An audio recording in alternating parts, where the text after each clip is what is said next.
मैं स्वागत करता हूँ। उम्मीद करता हूँ कि आप सब बड़े अच्छे होंगे, मेहनत कर रहे होंगे, पढ़ रहे होंगे। देखिए पढ़ते रहिए, एग्ज़ाम की डेट आ चुकी है। अनुमानित ही बताई जा रही है कि 17 दिसंबर से, लेकिन अगर 17 दिसंबर से एग्ज़ाम होते हैं तो उससे पहले हम लोग को सारे टॉपिक क्लियर करने हैं, सारे सब्जेक्ट क्लियर करने हैं और अच्छे से मन लगा के पढ़ाई करनी है और अच्छे नंबरों से पास होना है। तो ये केमिस्ट्री की क्लास है। थर्ड चैप्टर हम लोग डिस्कशन कर रहे हैं जिसका नाम है वाटर ट्रीटमेंट। आज की क्लास शुरू करने से पहले गुजारिश है कि मेरी वीडियो ज़्यादा से ज़्यादा शेयर करें, लाइक करें। जो मेरे चैनल पे नए विजिटर हैं उनसे गुजारिश है कि वो वीडियो को सब्सक्राइब करें और बेल आइकन ऑन कर दें ताकि उनको नोटिफिकेशन मिलती रहे। चलिए शुरू करते हैं आज का टॉपिक। देखिए मेहनत करते रहेंगे तभी अच्छे फल मिलेंगे आपको। बात समझ रहे हैं? बिना मेहनत के कोई चीज़ हासिल नहीं होती है, तो इसलिए मन लगा के पढ़ाई करें। चलिए शुरू करते हैं। जल की गुणवत्ता जाँच भौतिक रासायनिक विधियाँ। तो शुद्ध जल का जो पीएच मान होता है वो 7 होता है, परंतु दैनिक उपयोग में आने वाले जल बाइकार्बोनेट व कार्बोनेट लवणों की उपस्थिति के कारण थोड़ा क्षारीय होता है। यानी कि जो पीएच मान होता है वो शुद्ध जल का पीएच मान कितना होता है? 7 होता है, परंतु उसमें कुछ लवणों की उपस्थिति के कारण ये क्या होता है? क्षारीय होता है और इसका मान 4.0 से 9.0 तक होता है। सिद्धांत की बात करें तो किसी विलयन के पीएच मान का निर्धारण एक सेल के विद्युत वाहक बल के मापन के द्वारा किया जाता है। यानी किसी भी विलयन के अगर पीएच मान निकालना हो तो हम क्या करेंगे? विद्युत के यानी बैटरी के ईएमएफ के से निकालते हैं। इस सेल में एक इलेक्ट्रोड, एक हाइड्रोजन आयन से संबंधित इलेक्ट्रोड जो कि परीक्षण किए जाने वाले विलयन में डूबा रहता है। यानी कि एक सूचक इलेक्ट्रोड होता है जो कि हाइड्रोजन आयन से संबंधित विलयनों में क्या रहता है? डूबा रहता है। और एक निर्देश इलेक्ट्रोड होते हैं जो परीक्षण किए जाने वाले विलयन तथा इलेक्ट्रोड में द्रव सेतु के द्वारा संबंधित होते हैं। ये देखिए, ये आपका सॉल्यूशन है जिसमें हाइड्रोजन आयन दिख रहा है और एक है ग्लास इलेक्ट्रोड। ग्लास इलेक्ट्रोड में एक देखिए मीटर लगा हुआ है, एक इंटरनल इलेक्ट्रोड है। इंटरनल इलेक्ट्रोड किसमें है?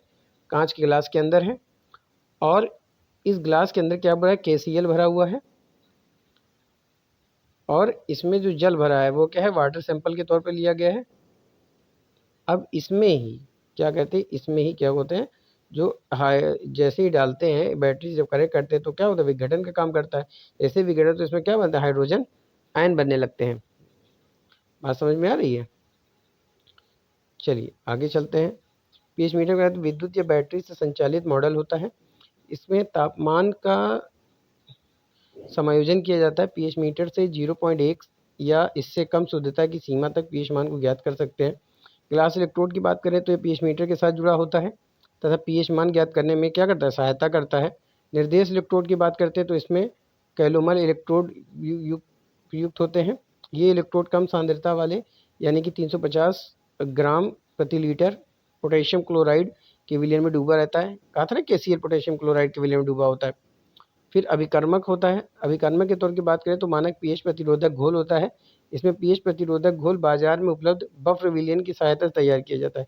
यानी कि इसमें जो घोल होता है उसमें जो घोल को कैसे तैयार करते हैं? पीएच विलयन की सहायता से तैयार करते हैं और इसमें अज्ञात विलयन पीएच मान ज्ञात करना होता है। यानी इसका जिसका ज्ञात करना होता है उसका पीएच मान ज्ञात करते हैं जो विलयन उसमें भरा होता है।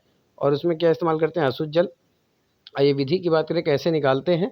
तो देखिए सबसे पहले क्या करते हैं कि इलेक्ट्रोड की आशुद्ध जल से अच्छी प्रकार साफ करके बारीक पेपर लेते हैं।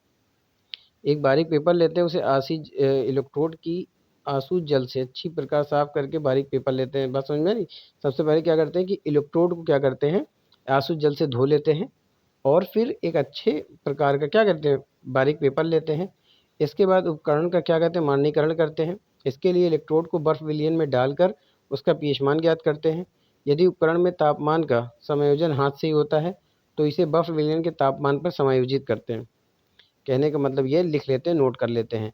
बीच बीच में इलेक्ट्रोड को चेक करते रहने के लिए उसे एक विलयन में डुबोकर उसका पीएच मान ज्ञात कर लेते हैं। प्रत्येक मापन के बाद इलेक्ट्रोड को आशुद्ध जल से धोते हैं। यानी कोई भी मापन एक बार माप लिया हमने, एक बार रीडिंग निकाल ली, उसके बाद क्या करें? इलेक्ट्रोड को फिर आशुद्ध जल से धो लिया। फिर उसके बाद बारीक कागज़ से सुखाते हैं। मानक बफर विलयन की रीडिंग में पीएच अंतर 0.1 से अधिक नहीं होना चाहिए। यानी उसका रीडिंग में पीएच मान 0.1 से अधिक नहीं होना चाहिए। अब इलेक्ट्रोड को दिए गए ज्ञात पीएच के विलयन में डुबोते हैं, यानी जो इलेक्ट्रोड है साफ करने के बाद उसको क्या करते हैं, अज्ञात पीएच यानी जिसका मान ज्ञात करना है उसके विलयन में हम क्या करते हैं, डुबो देते हैं। उसके बाद क्या होता है कि तापमान नियंत्रण समायोजन की नोब को नमूने के विलयन के ताप के साथ स्थापित कर 30 सेकंड के बाद अंतिम पाठ्यांक लेते हैं, जो रीडिंग होती है वो जो मीटर लगा होता है उसमें माप लेते हैं। अब इलेक्ट्रॉन के अभिव्यक्ति की बात करें तो किसी विलयन का पीएच मान 0.1 यूनिट तक रिपोर्ट करना चाहिए। पीएच मापन के समय नमूने का तापमान भी इंगित करना चाहिए। अब बात आती है पूर्ण घुलित ठोस की क्या होता है। तो जल में विभिन्न प्रकार के कण घुले रहते हैं जो भौतिक तथा रासायनिक गुण से जल के लिए क्या अनुपयोगी बनाते हैं। विभिन्न रसायन, खनिज या अन्य धात्विक पदार्थों के कारण जल में कठोरता उत्पन्न हो जाती है। ये अकार्बनिक कण जो होते हैं ये जल को अनुपयोगी बनाते हैं। जल में एक विशेष रंग, गंध या स्वाद आ जाता है। अतः पूर्ण घुलित ठोस यही सब क्या कहलाते हैं, जो कण मिले होते हैं एक पूर्ण घुलित ठोस कहलाते हैं। इसके उपकरण इस्तेमाल किए जाते हैं इसको हटाने के लिए। वो देखते हैं कि एक वाष्पन प्लेट लेते हैं 100 ml की, एक डेसीकेटर लेते हैं, एक ओवेन और विश्लेषणात्मक तुला लेते हैं। चलिए विधि की बात करते हैं। तो एक वाष्पन प्लेट लेते हैं और इसका 103 से 105 डिग्री सेल्सियस से 1 घंटे तक गर्म करते हैं इस प्लेट को। उसके बाद क्या करते हैं कि प्लेट को डेसीकेटर में रख कर ठंडा करते हैं, एज अ सेपरेटर की तरह होता है। अब तुला पर तौल कर प्रारंभिक भार उसका मिलीग्राम में लेते हैं। प्लेट में 250 से 300 मिलीग्राम प्रयोगी जल लेते हैं, यानी कि जिस जल का प्रयोग करना है उसका मात्रा कितने लेते हैं, 250 से 300 ml। फिर इसे क्या करते हैं 103 से 105 डिग्री सेल्सियस 2 घंटे तक गर्म करते हैं। डेसीकेटर में रखकर फिर से इसको ठंडा कर लेते हैं और फिर तौल लेते हैं। यह अंतिम भार जो होगा यही अंतिम भार होगा तौलने के बाद। फिर इस क्रिया बार बार दोहराते हैं और उसके अंतर निकाल लेते हैं। तो गणना की बात करते हैं तो पूर्ण घुलित ठोस कैसे निकलता है, आपका अंतिम भार माइनस प्रारंभिक भार गुणे 1000 बटे नमूने का आयतन, यानी जो हमने मात्रा ली है। अब देखते हैं कि जल का विसंक्रमण क्या होता है। तो जल में उपस्थित जीवाणु आदि रोगाणुओं को नष्ट करने के लिए निम्न विधियों का प्रयोग किया जाता है। यानी जल में जो जीवाणु या रोगाणु उपस्थित होते हैं उनको नष्ट करने के लिए हम बहुत सी विधियों का प्रयोग करते हैं। उसमें से पहली विधि आती है आपकी पहली विधि आती है आपकी उबालने से। तो जब जल को 15 से 20 मिनट के लिए उबाला जाता है तो इसमें उपस्थित रोगाणु मर जाते हैं तथा जल पीने के लिए सुरक्षित हो जाता है।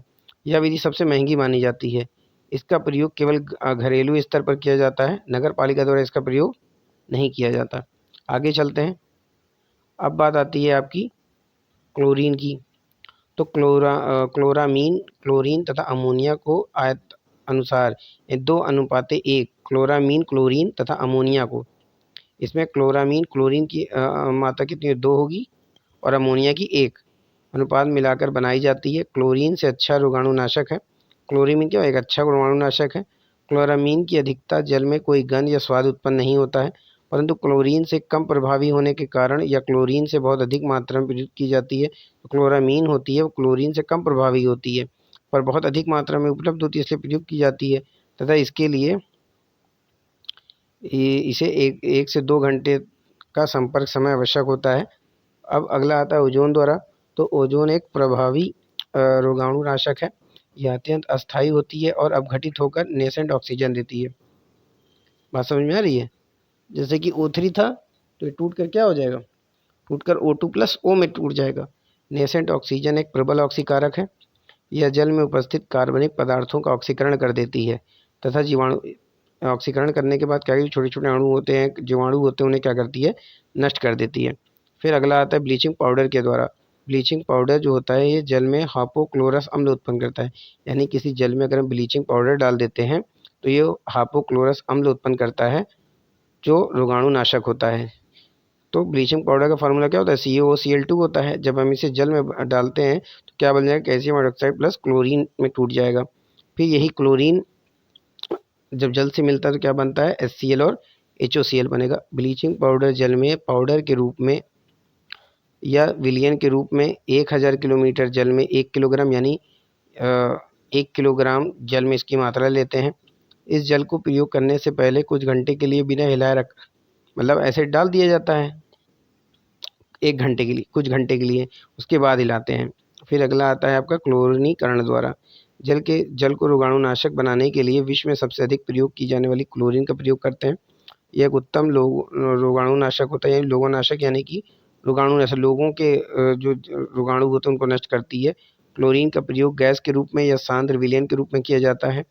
यह जल में क्रिया करके हाइपोक्लोरस अम्ल बनाता है जो रोगाणु नाशक होता है। बात समझ में आ रही है? देखिए यहाँ पे ऐसे समझिए, देखिए ये अम्ल लिखा हुआ है बच्चों, ये आपका अम्ल होगा। बात समझ में आ रही है? ये आपका क्या होगा? अम्ल होगा। और यहाँ पे लोगो हैं, इसको ठीक कर लीजिएगा, ये हो जाएगा आपका रोगाणु नाशक। चलिए, स्क्रीनशॉट लेना है तो आप ले सकते हैं, लेने की क्या जरूरत है, आप स्किप कर सकते हैं, कर करके आप पीछे स्किप करके देख सकते हैं। और क्लोरीकरण के लाभ क्या होते हैं? तो यह बहुत ही प्रभावी तथा सस्ती विधि होती है। इसके लिए विशेष कौशल की आवश्यकता नहीं होती है। यह जल में अवांछित लवण नहीं उत्पन्न करती, यानी मनचाहा लवण उत्पन्न नहीं करती है। इसे ब्लीचिंग पाउडर की तुलना में अच्छा माना जाता है। स्टोर करने के लिए मतलब अगर इसे कहीं किसी रखे में स्टोर करना हो तो ये कम स्थान घेरता है। इसका प्रयोग कम व अधिक किसी भी तापमान पर किया जा सकता है। हानि की बात करें तो क्लोरीन की अधिकता जल में खराब गंध तथा स्वाद उत्पन्न करती है। म्यूकस झिल्ली को प्रभावित करती है। उपचार के बाद जल में क्लोरीन की मात्रा 0.1 से 0.2 ppS से अधिक नहीं रहनी चाहिए। 6.5 से अधिक pH पर इसकी दक्षता कम हो जाती है। ये हर जगह काम हो जाती है, तो ये आपकी कम हो जाती है। बात समझ में आ रही है? चलिए, अगला टॉपिक आता है आपका विपरीत परासरण। आइए देखते हैं विपरीत परासरण क्या होता है। तो विपरीत या विक्रम प्रसारण को समझने के लिए पहले प्रसारण को समझना जरूरी है। जब असमान सांद्रता के दो विलयन को, यानी कि असमान, समझ रहे हैं, असमान सांद्रता के दो विलयन को एक अर्ध पारगम्य झिल्ली द्वारा अलग किया जाता है।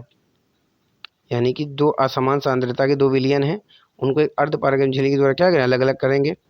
जब दो तो विलायक इस जल्दी से तनु विलयन से सांद्र विलयन की ओर जाने लगता है। विलायक जो होता है वो विलयन से सांद्र विलयन की ओर जाने लगता है। यह परासरण की प्रक्रिया होती है। जैसे कि किशमिश का फूलना, अगर उसमें पानी में रख देते हैं, परासरण दाब से अधिक द्रव स्थैतिक दाब लगाए जाने पर अर्ध पारगम्य झिल्ली से विलायक का अधिक सांद्रता से कम सांद्रता वाले विलयन की ओर गति करने की प्रक्रिया क्या कहलाती है? यही आपकी परासरण कहलाती है। परासरण दाब से अधिक द्रव स्थैतिक दाब, यानी कि कोई परासरण दाब है, उस परासरण दाब से अगर अधिक द्रव स्थैतिक दाब लगाया जाए तो अर्ध पारगम्य झिल्ली से जो विलायक होते हैं वो अधिक सांद्रता से कम सांद्रता वाले विलयन की ओर गति करने लगते हैं। विधि की बात करें तो व्युत्क्रम प्रसारण द्वारा जल को शुद्ध करने के लिए इसे विशेष मशीन का प्रयोग करते हैं, जिससे समानता रिवर्स ऑस्मोसिस मशीन आरओ कहा जाता है। आरओ में अशुद्ध जल पर दबाव पड़ने या उच्च दाब पंप का प्रयोग किया जाता है। इस दाब के कारण शुद्ध जल जल्दी से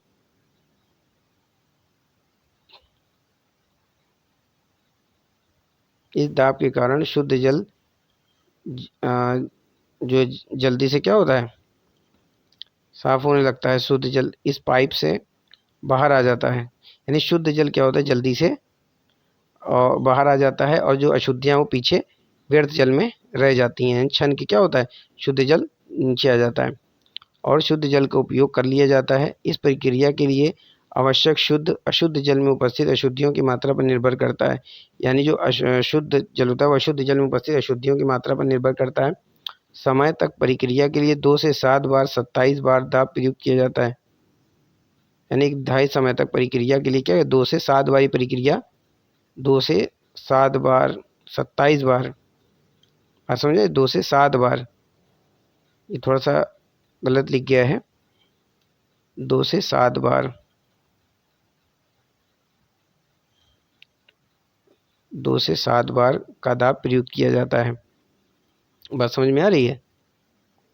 चलिए, एक चीज़ और ठीक कर लीजिएगा बच्चों। इसमें देखिए यहाँ लिखा हुआ है प्रणाली में उच्च दाब पंप का प्रयोग किया जाता है। इस दाब के कारण शुद्ध जल जल्दी से क्या होता है? पाइप से बाहर आ जाता है। ठीक है, ये लाइन आपको नहीं लिखनी है। शुद्ध जल जल्दी से बाहर आने लगता है। ठीक है, जल्दी से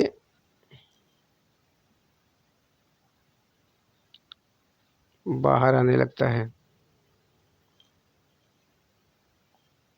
बाहर आने लगता है, बाहर आने लगता है, जबकि अशुद्धियाँ पीछे व्यर्थ जल में रह जाती हैं या पाइप से बाहर आ जाता है और शुद्ध जल का उपयोग कर लिया जाता है। अब लाभ की बात करते हैं तो इस तकनीक द्वारा जल में लगभग गीली लगभग 99% लवण आयन क्लोराइड अलग हो जाते हैं। यानी इस तकनीक द्वारा जल में लगभग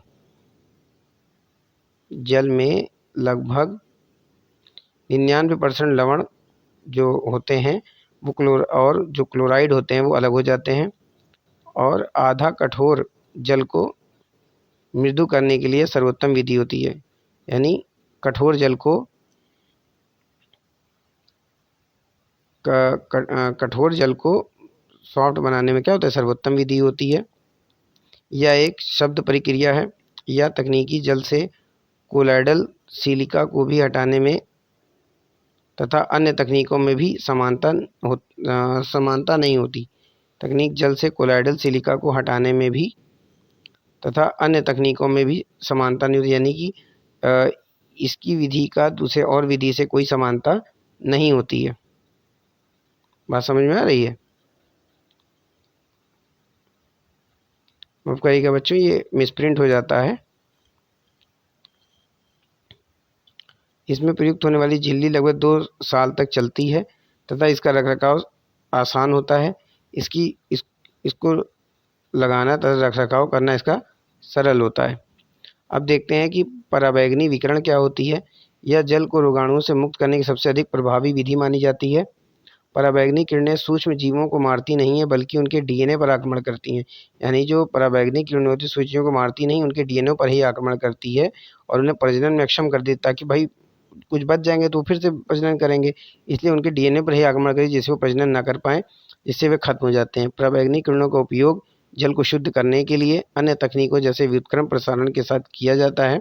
आजकल सामान्यतः आरओ या अल्ट्रावायलेट का प्रयोग किया जाता है। पराबैंगनी किरणों के कई प्रकार हैं, आइए उसको देख लेते हैं। पहला आता है आपका दीर्घ तरंग दैर्घ्य पराबैंगनी किरणें। तो इनकी तरंग दैर्घ्य 3250 एंगस्ट्रॉम से 3900 एंगस्ट्रॉम तक होती है। अच्छा, ये हर जगह दर दर लिख के आ रहा है, इसको मैंने ठीक भी करवाया था। तो ये आपका दैर्घ्य हो जाएगा। ये बात समझ में आ रही है? तो ये आपका हो जाएगा दैर्घ्य। तो इसका जो दैर्घ्य है वो इतने तक होता है, 3900 एंगस्ट्रॉम तक होता है। रोगाणुओं को खत्म करने की क्षमता इसमें सबसे कम होती है दीर्घ वाले में। बात समझ में आ रही है? दीर्घ वाले में। अच्छा, मध्य की बात करें तो इनकी तरंग दैर्घ्य 2950 एंगस्ट्रॉम से 3250 एंगस्ट्रॉम होती है। रोगाणुओं को मारने की क्षमता इसमें दीर्घ तरंगों से अधिक होती है, जो त्वचा की टैनिंग इनके कारण होती है। लघु तरंग दैर्घ्य की बात करें तो इनकी तरंग दैर्घ्य, ये भी दैर्घ्य होगा, तरंग दैर्घ्य 2000 एंगस्ट्रॉम से 2950 एंगस्ट्रॉम तक होती है। जल को शुद्ध करने के लिए इन्हें प्रयोग किया जाता है। इसमें रोगाणुओं को खत्म करने की क्षमता सबसे अधिक होती है, लगभग सभी प्रकार के सूक्ष्म जीवों को खत्म कर देती है। विद्युत ऊर्जा को लघु तरंग पराबैंगनी किरणों में बदलने के लिए मरकरी वाष्प लैंप का प्रयोग किया जाता है। विधि की बात करें तो मरकरी वस्तु लैंप विशेष प्रकार के क्वार्ट्ज, जो मरकरी वस्तु लैंप होती है विशेष प्रकार के कांच से बनाई जाती है, जो लघु तरंग पराबैंगनी किरणों क्या करती है, गुजरने देती है। ऊष्मा उत्पन्न करने के लिए विद्युत तार की आवश्यकता होती है, और यही तक है, और ऊष्मा लैंप में मरकरी की सूक्ष्म मात्रा को वास्तविक कर देती है। मरकरी वस्तु आयनीकृत अवस्था में होती है। लैंप में निम्न दाब की दिशा में आयनिक मरकरी लघु तरंग पराबैंगनी किरणें उत्पन्न करती हैं। जो मरकरी होती है वो क्या करती है, लघु तरंग पराबैंगनी किरणें उत्पन्न करती हैं। लाभ की बात करते हैं तो यह जल को रोगाणु मुक्त करने की सबसे अच्छी विधि मानी जाती है। अगला है इसका व्यय कम होता है, परिचालन में कम होती है क्योंकि बहुत कम विद्युत ऊर्जा की आवश्यकता होती है इस विधि में। चौथा है, इस विधि में जल में किसी भी प्रकार के रसायन नहीं मिलाए जाते। पांचवी, इस विधि में जल के स्वाद में कोई अंतर नहीं आता। नगर पालिका के जल के उपचार की बात करें तो नदियाँ, नहर, नलकूपों आदि स्रोतों से प्राप्त होने वाले जो जल मिलते हैं हमें, नदियों से, नहर से, ये सब जो जल मिलते हैं इनसे कठोरता उत्पन्न करने वाले पदार्थ रोगाणु व अन्य अशुद्धियाँ होती हैं। इनमें क्या होता है, जो कठोरता उत्पन्न करते हैं और रोगाणु उत्पन्न करते हैं। मानव उपयोग के लिए प्रयुक्त होने वाला जल इन सब अशुद्धियों तथा रोगाणुओं से मुक्त होना चाहिए। तो नगर पालिका क्या करती है कि घरेलू उपयोग के लिए जल की आपूर्ति करती है। घरेलू उपयोग के लिए जल की आपूर्ति करने से पहले नगर पालिकाएं जो होती हैं इसके किसी भी स्रोत से उपचार करती हैं, यानी कि जो जल होते हैं उसमें जो अशुद्धियाँ होती हैं उसे क्या करती है, छानती है, हटाती है। उस उपचार के लिए कई तरीके प्रयोग किए जाते हैं, जैसे कि वायु परिवहन, स्क्रीनिंग, तलछटन, स्कंदन, छाना, रोगाणुनेशन, फ्लोराइड और फ्लोराइड बनाना। बात समझ में आ रही है? मृत्यु बनाना यानी कि उनको मारना। बात समझ में आ रही है? क्या होती है, इसको छानना। अच्छा, अब इसको हटा भी सकते हैं।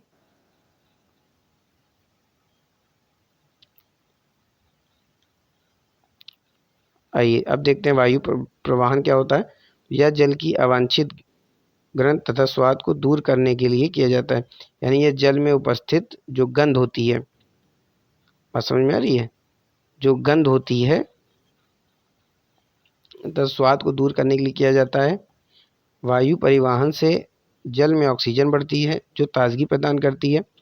वायु परिवहन यानी वायु प्रवाहन से, ये वायु होगा आपका, बहुत गलती मिल जाती है पर क्या कहें, चलिए। वायु परिवहन से खराब स्वाद व गंध उत्पन्न करने वाले पदार्थ जैसे कार्बन डाइऑक्साइड और हाइड्रोजन सल्फाइड आदि दूर होते हैं। जल में उपस्थित अनेक अशुद्धियाँ अवशेष हो जाती हैं, यानी अवक्षेप हो जाती हैं। अशुद्धियाँ क्या हो जाता है, जल में उपस्थित अनेक अशुद्धियाँ गायब हो जाती हैं, अवक्षेप हो जाती हैं। बात समझ में आ रही है? इसका क्या होगा, ये यहाँ पे हो जाएगा आपका अवक्षेप। बच्चों ये आपको हो जाएगा अवक्षेप। ठीक है, चलिए आगे चलते हैं। स्क्रीनिंग क्या होती है, तो जल को स्क्रीन से प्रवाहित करने से इसमें उपस्थित छोटी छोटी टहनियाँ, पेंट, कंकड़ आदि अलग हो जाते हैं। तेल छटन की बात करें तो यह बड़े से बड़े टैंकों में किया जाता है। आरंभिक अशुद्धियाँ नीचे बैठ जाती हैं, जल के ऊपर से निथार कर उसका उपचार किया जाता है। स्कंदन, जल में उपस्थित कोल्ड कणों को फिटकरी आदि स्कंदन मिलाकर स्कंदित कर दिया जाता है। छानना की बात करें तो जल को बजरी तथा रेत से बने फिल्टर बेड से प्रवाहित किया जाता है, जिससे इसमें उपस्थित आलंबित तथा कोलाइडी कण अलग हो जाते हैं। रोगाणुनाशक की बात करें तो रोगाणुओं को नष्ट करने के लिए जल का क्लोरीकरण या ओजनीकरण किया जाता है। इसे मृदु बनाना की बात करें तो जियोलाइट या सोडा लाइम या आयन विनिमय विधि द्वारा जल की कठोरता दूर कर इसे मृदु बनाया जाता है। इसे क्या बनाया जाता है, मृदु बनाया जाता है।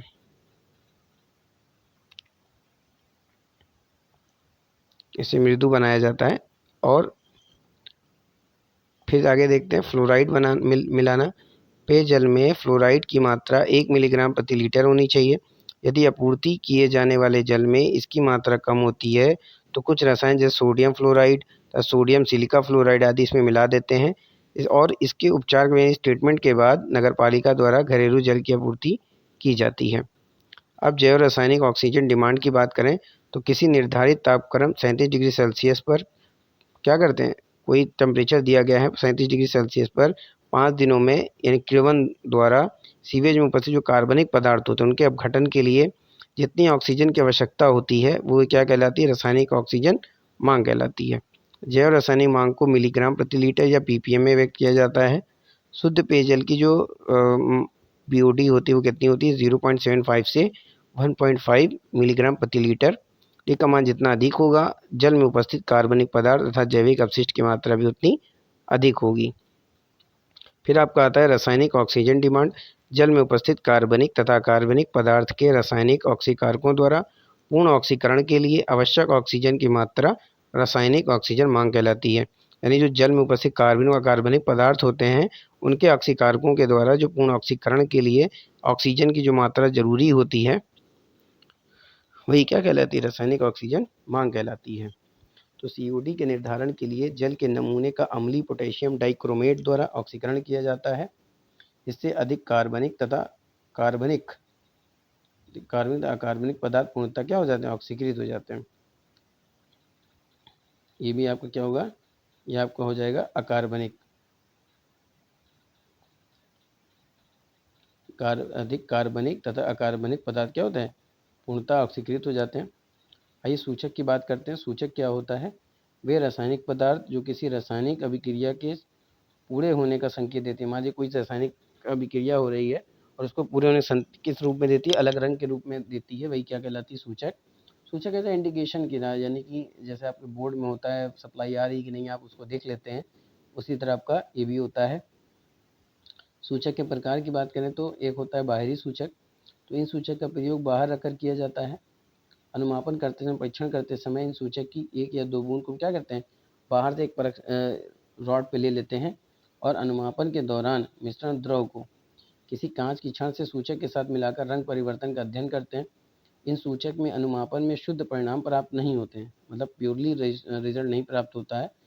जैसे ही पोटेशियम डाइक्रोमेट और फेरस सल्फेट के अनुमापन में पोटेशियम फेरिसाइनाइड का बाहरी सूचक के रूप में प्रयोग किया जाता है। यानी अगर हम पोटेशियम डाइक्रोमेट और फेरस सल्फेट के अनुमापन में अगर हम पोटेशियम फेरिसाइनाइड का बाहरी सूचक के रूप में हम क्या करते हैं, प्रयोग करते हैं। अगला आता है आपका आंतरिक सूचक। तो इन सूचक का प्रयोग अनुमापन के दौरान कोनिकल फ्लास्क में, देखिए एक कोनिकल फ्लास्क लेते हैं, उसमें क्या करते हैं, सूचक का प्रयोग करते हैं और विलयन में मिलाते हैं। इस प्रयोग में शुद्ध परिणाम प्राप्त होते हैं। जैसे ही AgNO3 व NaCl के अनुमापन में हम क्या करते हैं, पोटेशियम क्रोमेट के सूचक का प्रयोग करते हैं। अगला आता है आपका तीसरा स्वयं सूचक। अनुमापन में प्रयोग किए जाने वाले दोनों विलयनों में से ही जब कोई एक विलयन सूचक का कार्य करने लगता है तो उसे स्वयं सूचक। मान लीजिए कोई विलयन है और हमें उसमें कई प्रोडक्ट हैं और उसका हमें अनुमापन करना है, उन्हीं दोनों विलयनों में से क्या अगर कोई एक विलयन सूचक का कार्य करने लगता है तो वो स्वयं सूचक कहलाता है। अगर पोटेशियम परमैंगनेट और फेरस अमोनियम सल्फेट के अनुमापन की बात करें तो उसमें पोटेशियम परमैंगनेट क्या करता है, स्वयं सूचक का कार्य करता है। तो बच्चों ये था आज का टॉपिक। उम्मीद करता हूँ कि आपको पसंद आया होगा और ये आपका तीसरा चैप्टर समाप्त होता है। अगर आपको कोई टॉपिक समझ में नहीं आता है तो आप मैसेज कर सकते हैं, कमेंट कर सकते हैं। वो टॉपिक मैं फिर से लेकर आपके सामने हाजिर होऊंगा। उम्मीद करता हूँ कि आज का सेशन आपको समझ में आया होगा। आप वीडियो को अंत तक देखें, मुझे यकीन है कि आपको समझ में आ जाएगा। फिर भी नहीं आता तो आप मैसेज कर सकते हैं। पढ़ते रहिए, मुस्कुराते रहिए। अगर आपने सब्सक्राइब या लाइक नहीं किया तो लाइक कर दें, शेयर कर दें। चलिए तब तक के लिए thank you class. Thank you बच्चों।